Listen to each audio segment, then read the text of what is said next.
இனி 12வது அத்தியாயத்தை காண வேணும். அர்ஜுனுடைய மனசுல ஒரு ஆவல் ஏற்பட்டது. நீ சொன்னபடிக்கு பக்தி மார்க்கத்திலே நடந்தால் முக்தி உண்டு என்று தெரிகிறது. ஆனால் அது நமக்கு பழக்கம் இல்லாததாயிற்றே. சட்டென்று வந்து விடுமா?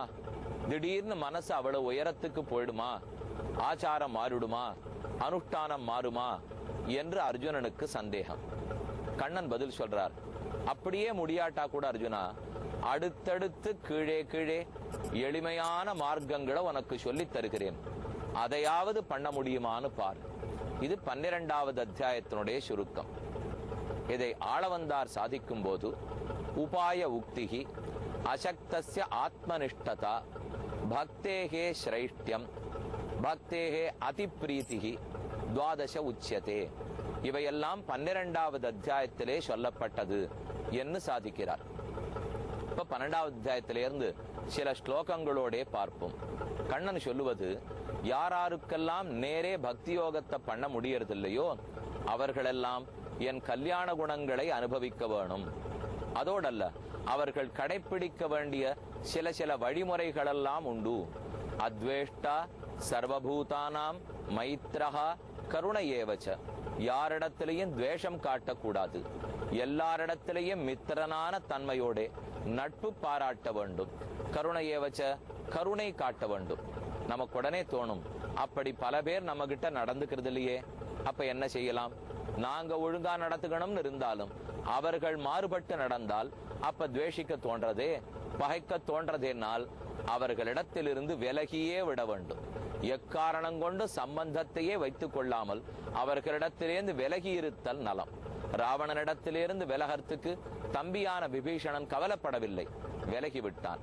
ஆர் நமக்கு வைதிக ஸ்ரத்தையோடே நல்ல ஆத்ம ஞானத்தோட பக்தியோட இருப்பர்களோ அவர்களோட தொடர்பு. அப்படி இல்லாதவர்களிடத்திலிருந்து விலகி இருக்க வேண்டும். ஏன்னா அவர்களையும் சேர்த்து கொண்டு பகைமை பாராட்டாம இருக்கிற அளவுக்கு நாம உயர்ந்தவர்கள் அல்லர்கள். அது ஏதோ ஆழ்வார்கள் இருந்திருக்கலாம், ஆச்சாரியர்கள் இருந்திருக்கலாம். அப்ப யாரிடத்தையும் துவேஷிக்காதே. அத்வேஷ்டா சர்வபூதானாம் மைத்ரஹா, நட்பு காட்டு. கருணை ஏவச்ச, அவர்களிடத்திலையும் கருணையும் காட்டு. அதோடல்ல, சமசத்ரௌச்ச மித்ரேச்ச, சத்ருவனிடத்திலையும் மித்திரனிடத்திலையும் சமமான புத்தியோட இரு. துல்லிய நிந்தா ஸ்துதிர் மௌனி, நிந்தையாக இருக்கட்டும் அல்லது நம்ம ஸ்தோத்திரம் பண்றதா இருக்கட்டும், புகழ்வோம் பழிப்போம் என்ன இரண்டு இருக்கும் இல்லையோ. புகழ்ச்சி கிடைத்தாலும் சரி ஏற்றுப்போம், பழிச்சொல் கிடைத்தாலும் சரி ஏற்றுக்கொள்ளுவோம். அந்த ரெண்டும் மாறாமல் இருக்க வேண்டும். இப்படி பல குணங்களை என் பக்தன் தன் பிரகாரமாக கொண்டிருக்கிறான், அவனத்தை கடைப்பிடித்து வருகிறான் என்று கண்ணன் சொல்லக்கூடிய ஸ்லோகங்கள் தான் 12வது அத்தியாயத்திலே இடம்பெற்றுள்ளன. அப்ப அத்வேஷ்டா சர்வபூதானாம் முக்கியமான ஸ்லோகம், சமசத்ரௌச்ச மித்ரேச்ச ரொம்ப முக்கியமான ஸ்லோகம். தத் பிரகாராக, எப்படியெல்லாம் நாம வாழ்ந்து கொண்டு வந்தால் பக்தி நம்மிடத்தில் வளருகிறது என்று கண்ணன் சாதிக்கிறார். இதெல்லாத்தையும் நாம இப்ப எங்க இருந்து கொண்டு பாக்குறோம் தெரியுமோ? நீங்களே பார்த்துட்டு இருப்பீள். சமமா இருக்கணும்னு சொல்லிண்டே இருக்காரே, ஆனா இவர் ஏன் ஆடிண்டே இருக்கார்? இதுதான் உங்க மனசுல தோணும். நானே இப்ப சமமா இருக்கலையே, இப்படி ஆடிட்டு இருக்கேன் அப்படி ஆடிட்டு இருக்கேன். ஏன் ஆடிட்டு இருக்கேன்னா சமமான சமுத்திரத்தில் இருக்கிறபடியால். அனைத்தும் பெருமானுக்கு சரீரம் என்று பார்த்தோம். பூமிகி ஆபஹா அனலஹா வாயு பிருத்திவி அப்பு தேஜஸ் வாயு ஆகாசம் இவை இத்தனையும் பெருமானுடைய திருமேனி. அதுல தற்போது நாம் கடலுக்கு மேலே சென்று கொண்டிருக்கிறோம். துவாரகாதீசனை சேவிச்சுட்டோம். அங்கிருந்து சற்று தொலைவிலே ஒரு தீவில் இருக்கக்கூடிய பேட் துவாரகையை நோக்கி போய்கொண்டிருக்கிறோம். ஒரு பக்கம் துவாரகை கோமதி துவாரகை, மறுபக்கம் துவாரகை பேட் துவாரகை. ஆனா இந்த கோமதி பேட் அப்படிங்கிற பேர்லாம் சேர்ந்தது. இதத்தான் முன்னமே சொல்லியிருக்கேன், துவாரகான்னு தான் பேரு. ஆனா அது இப்ப ரெண்டா பிரிஞ்சு கிடக்கிறது. நடுவுல சமுத்திரம் இருக்கே தவிர அன்னிலிருந்து இருந்தது.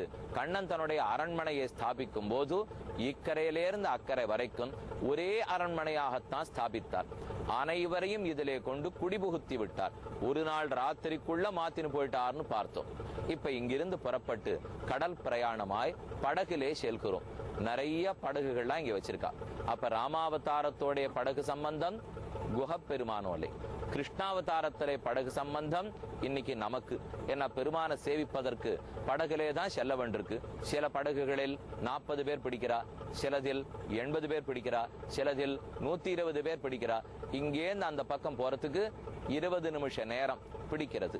அந்த பக்கத்துல போனோம்னா ரொம்ப ஆச்சரியமான சன்னிதானம், துவாரகாதீசனுடைய சன்னிதானம். அங்க இருந்து கொண்டு பேட் துவாரகையிலே குச்சேலரோட என்ன நடந்ததுங்கிறதை அங்க சென்ற பிற்பாடு தெரிவிக்கிறேன். தற்போது மறுபடியும் 12வது அத்தியாயத்தினுடைய சுருக்கம் என்னன்னு பார்க்கலாம். இந்த கடலுக்கு கீழே தான் நிறைய அகழ்வாராய்ச்சிகள் நடந்துள்ளன. ஆர்கியலாஜிக்கல் டிபார்ட்மெண்ட்லன்னு சரி, பல பேர் பிரைவேட்டா இருக்கிறவாளும் சரி, நிறைய ஆய்வு கட்டுரைகள்லாம் எழுதியுள்ளார்கள். ஆறாருக்கெல்லாம் ஆசை இருக்கோ அதை அவசியம் பார்க்கணும். அந்த காலத்துல எப்படி துவாரகை இருந்தது, ஏன் துவாபர யுகத்தினுடைய கடைசியில இது கடல் கொண்டு விட்டது, அதுக்கும் ஆராய்ச்சிக்கு என்னென்ன தொடர்பு இருக்கு, எல்லாத்தையும் நாம படிச்சு தெரிந்து கொள்ளலாம். ஆனால் ஆக மொத்தத்தில் கண்ணன் வாழ்ந்த இடம், அவருடைய திவ்ய கஷேத்திரம் அப்படிங்கிறது வரைக்கும் உறுதி. மேற்கொண்டு 12வது அத்தியாயம் பார்க்கலாம். அத்வேஷ்டா சர்வபூதானாம் மைத்ரஹா கருணையேவச்ச நிர்மமஹ நிரஹங்காரஹ.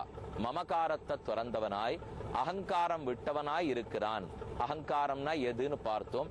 அதனாலதான் ஒருத்தர் இடத்துல நமக்கு வெறுப்போ விருப்போ ஏற்படுறது. அதாவது இந்த சரீரம் இருக்கே, இந்த சரீரத்தோட தொடர்பு கொண்டு இருக்கிற ஆத்மா, கர்மாதீனமாக நாம் பிறவி எடுத்திருக்கிறோம்.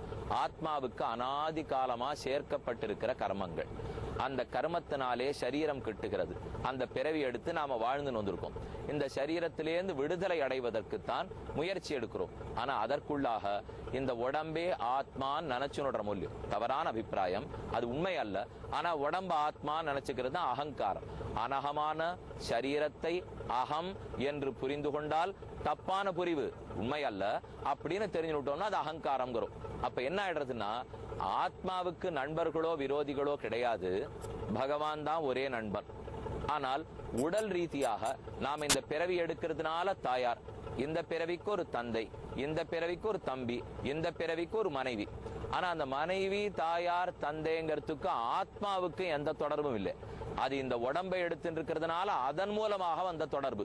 இப்ப என்ன ஆபத்து வந்துடுறதுன்னா, உடம்பையே ஆத்மா நினைச்சுட்டோம் இல்லையோ, அப்ப இந்த உறவெல்லாம ஆத்மாவுக்கு உறவுன்னு நினைச்சுடுறோம். உறவுகள் அத்தனையும் பரமாத்மாவுக்கும் ஜீவாத்மாவுக்கும் உறவு உண்டு. ஆனா ஆத்மாவுக்கும் சரீர சம்பந்தத்தினால இருக்கிற உறவுக்காரர்களுக்கும் சம்பந்தம் இருக்குன்னு நினைக்கிறோம்.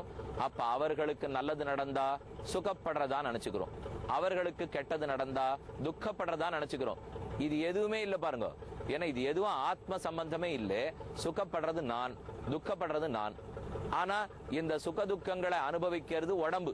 எனக்கு இப்ப தலைவலிக்கிறது, ஆத்மாவுக்கு தலைவலிக்காது. ஆனா தலைவலிக்கிறதுங்கிற அனுபவம் ஆத்மாவுக்கு தான். உடம்புக்கு தலைவலிக்கிறதுன்னு தெரியுமா? தலைவலிக்குமே தவிர அதுக்கு தலைவலிக்கிறதுன்னு தெரியாது இல்லையோ. ஆனா ஆத்மாவுக்கு தலைவலிக்காதே தவிர, ஆத்மாவுதே தலை இல்லையே, சரீரத்துக்கு தானே தலை. ஆத்மாவுக்கு தலைவலிக்காதே தவிர என் தலை வலிக்கிறதுன்னு ஆத்மா தான் உணர்ந்து கொள்ளுகிறது. அது என் தலை வலிக்கிறதுன்னு தெரிஞ்சுட்டா கூட தேவையில்லை, நானே வலிக்கு உட்பட்டிருக்கேன்னு தப்பா நினைச்சுட்டேன் இல்லையோ. கடைசி பட்சம் இந்த உடம்பு வேற, அதுக்கு வலிக்கிறது, எனக்கு ஒண்ணும் இல்லை, சரி வலியை பொறுத்து போம், நானும் மனசு போகணும் இல்லையோ. அது போகாத்தினாலே அந்தந்த சம்பந்தப்பட்டவா, அந்தந்த உறவுக்காரர்கள் அந்த விருப்பு வெறுப்புகள் அத்தனையும் நம்ம பேர்ல ஏத்தி விடுறோம். தேவையில்லாத பொறுப்புகளையும் தேவையில்லாத தொடர்புகளையும் நாம நம்ம பேர்ல ஏத்தினுட்டோம்னா, அப்ப நமக்குன்னு இருக்கிறது ஏதோ அது ஒழுங்கா நடக்கவே நடக்காது.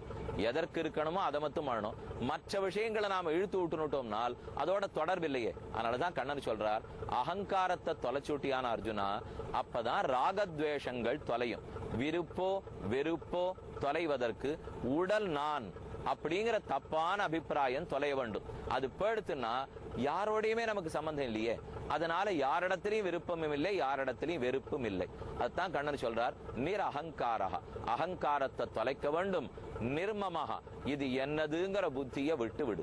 இது என்னதல்ல, ஏதோ வந்திருக்கிறோம், ஏதோ புறப்பட்டு போக போகிறோம். இது இத்தனையும் நடந்துட்டு இருக்கு. பெருமாள் எல்லாம் நம்ம சேவிச்சுட்டு தான் இருக்கோம். இப்போ இதெல்லாம் இப்ப நம்பளுதா? இல்லே. நம்ம வீட்டுக்கு திரும்பி போடும், 15 நாள் யாத்திரை முடிஞ்சு போடும். அங்க திரும்பி போன அப்புறம் நம்ம வீட்டுல நாம இருப்போம். நம்மதுன்னு நினைக்கிறோமோ இல்லையோ. இது எப்படி நம்மதல்லவோ அதவும் நம்மதல்ல. கண்ணன் சொல்ல வருவது, இந்த பிறவியில இந்த வீடு நம்மதுன்னு நினைச்சிட்டு இருக்கே, போன பிறவியில எந்த வீடுன்னே தெரியாதே.